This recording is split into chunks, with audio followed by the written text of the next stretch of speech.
that airport meltdown caught on camera. You see this enraged mom lashing out because a flight delay was ruining her family's dream vacation. Now, that delay eventually closed in on 12 hours, and ABC's David Curley is at Reagan National Airport with the story. Good morning, David. Morning, George. We've all felt that frustration of a plane not getting there in time. But in this case, bad weather. The runways were shut down, but that didn't stop one woman from letting airport workers know what she thought. Angry passengers surrounded the counter. Where is their plane?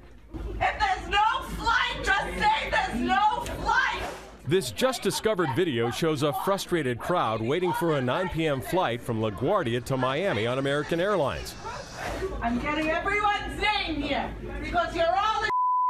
But the flight wouldn't end up leaving until almost 9 o'clock the next morning. One woman, fearing she and her 2 children might miss a Disney cruise, was not going quietly. Don't give me this bullshit anymore, and you're all going to pay for my Disney cruise, and you're going to pay for everything else here. But LaGuardia on that night was shut down because of strong winds. The jet they were waiting for had to circle to the south and told to divert to Philadelphia. I'm sitting here since 8 o'clock with a 9-year-old who's waiting for her vacation, and my 13-year-old, and me. Finally, the jet arrives, but the crew has worked so many hours that according to regulations, they can't fly to Miami. So everyone had to wait until the next morning. Even a passenger advocate says you can't blame the airline. I hate to defend airlines as a consumer advocate all the time, but when they've got airline weather-related problems, it messes up their entire system.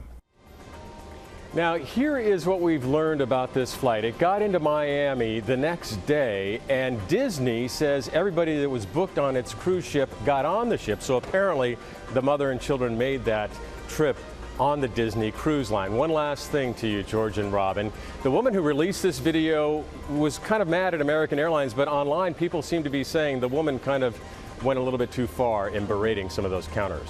There's no doubt that she went too far, but you also realize, and I know you know that you travel aviation as well, you save up a lot of money, a lot of years for a trip. It does not defend what she did at all, but you could understand her frustration. Glad she got on the cruise.